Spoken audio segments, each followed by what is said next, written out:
Yo, what's up, man? YouTube, it's your boy Dion back again. And today I wanted to record because I haven't recorded a video in a couple days, and I really wanted to make sure I stay consistent and locked in for, filming videos for 2025 for myself and for the other new and beginner traders that want to, you know, get a little bit of insight on folks that are trading, actively trading. What am I learning, and what's something that you can learn. And again, this is a journal. So this is a way where I can kind of share and talk out some of my thoughts and things like that in regards to trading and my personal life. But there's three things really. I was just kind of thinking before I hit record. I was thinking of a few things.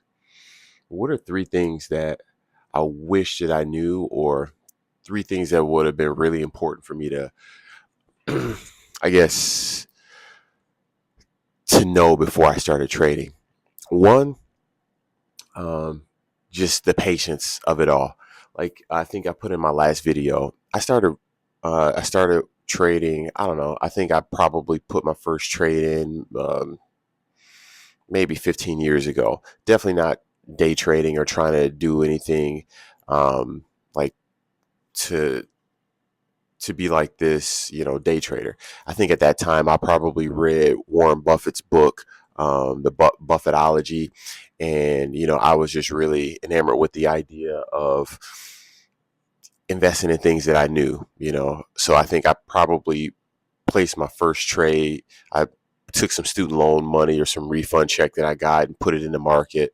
Um, I think I had a margin account with Scottrade. It ended up, losing a handful of dollars on. I think I bought some Nike, and it might have been Under Armour or yeah, maybe like Under Armour or something like that. I don't know how long ago it was, but I ended up losing maybe a few $100s, and I didn't even know what a margin account was at that time, so I lost some money. And when I filed my taxes, like it was just all crazy because I didn't know, like me putting that amount of money in. I might have put like maybe five or 7 grand in there, putting that amount of money and then withdrawing it out. I guess they were considering it as like some kind of income.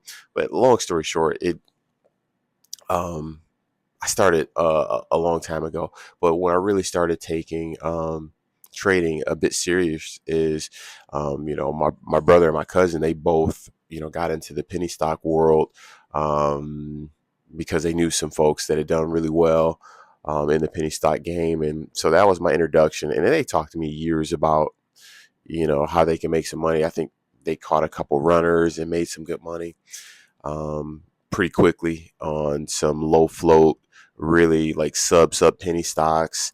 And then they basically rode like a really small value up to like a ton of money. I think my cousin, he might have made, I don't know, maybe 40 grand in a matter of a couple weeks off of, maybe 1,000 or 2,000 bucks. And my brother turned a decent amount of money in a short amount of time too. And that still didn't get me interested. But later on, this is maybe 2019, before COVID, I was in a situation where I had a couple of extra dollars. And so I put it in the market, and, I was kind of trading some of the picks that they were doing. Neither one of us had a pretty good idea as far as like what to trade, how to trade. It was just going off of alerts, and you know, they knew somebody that had a couple good ideas or a couple trades that they that was gonna go up, and so I just dumped some money in there. So I did that for a long time and made money here and there. But fast forward into 24 and 2025. 2024, I got a lot of experience between like 2019 when I was regularly taking trades, and I was just at a point where I was pretty consistent with the cash accounts. Like I learned a lot from Tim Sykes and watching a lot of his videos with penny stocking. And, one of his number one rules is cut losses quickly. So I was never in a position where like I had a lot of money tied up and I was holding, losing stocks all the way down. Like I was just cutting stocks if it went against me. And that was his number one rule. And it kind of ties into how important risk management is. So if you're like new to trading or you don't know a lot about trading, um, really going deep, deep, balls deep on this whole idea of risk management is going to save you a lot of time and headache because, um, stocks that go up and down. And even at that point, I didn't know about shorting or going against stocks. But so you can really trade stocks going up and make money going down. But at that time, I really didn't know much about shorting. I just knew the stocks went up and that they can go down. So, one of those early lessons that I got from Tim Sykes is how important it is to make sure you manage your risk and um, don't lose too much.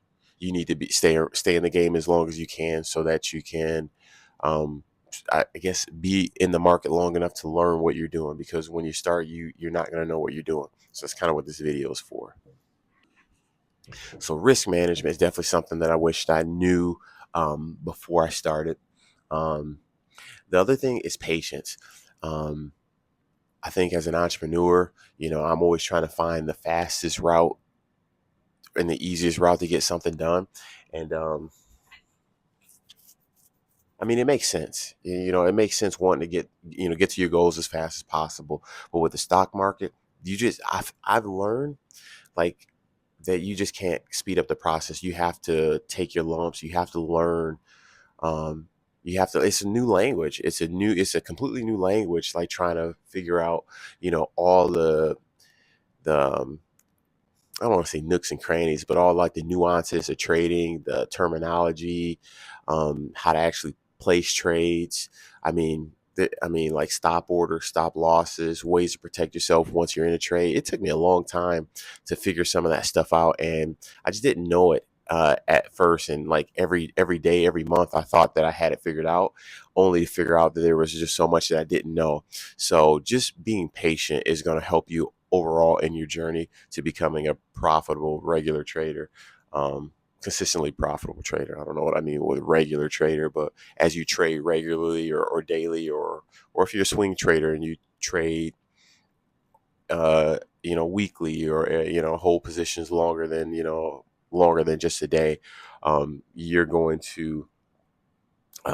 just going to need to be patient, understand that it takes a long time, or not even a long time, but it takes time to learn, how you trade, how you perform when you're in the stocks, learning how to do your due diligence on these companies that you're trading, how to find good opportunities and things like that. So patience is key. Be patient. Um, really spend time getting a foundation and learn that risk management. And the third thing I would say that will be really, really important and almost a deal breaker is to, when you start, make sure that you're journaling. Journaling is key. Like if you don't measure it, it doesn't grow. That's a quote I heard. I don't know where I heard it from, but it's one that always sticks out in my mind. When it comes to working out, you have to track your performance when you're trying to cut weight, when you're trying to lose weight. You can't just go into a kitchen and just like mow down a whole plate. You have to kind of measure what you're doing. And then the same with like, budgeting, if you're trying to get out of debt or if you're trying to be in a better financial situation, um, you're just not going to stumble into like financial freedom. You're not just going to stumble into, like some of these opportunities. It just doesn't happen that way. Yes, you get an occasional lottery winner where you get lucky, but um, most things in life, there has to be a plan in place, and you have to measure what you're doing and watch what you're doing. There's got to be a lot of intention. So when you're trading, one way to stay focused and have a good plan is to journal and put your ideas on paper. Whether you journal online, you do like I use shortcuts. I use a journal app in my iPhone.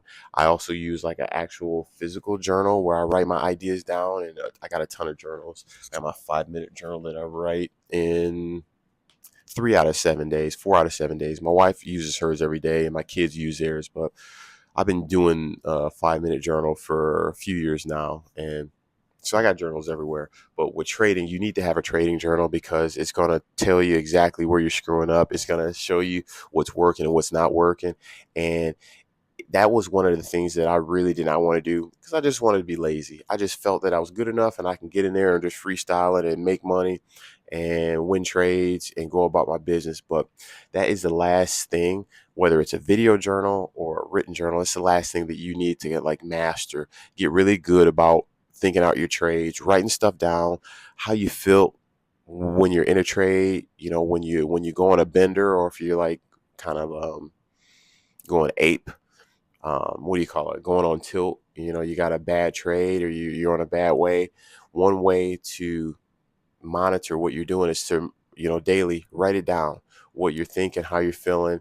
Or you can track the actual entries and your trading plan, but journaling is so key. So without going into too much detail, I know I'll spend more time with some of these topics, but it's so important, so crucial. So I appreciate you watching. I don't want to be selfish with this channel and just make it all about me and tracking my trading. I also want to add a little bit of value. So if you're a new trader, you're new to trading, you have ideas, comment below some things that you're struggling with, or even comment some things that you have done or that things that you're doing that's helping you out with your trading.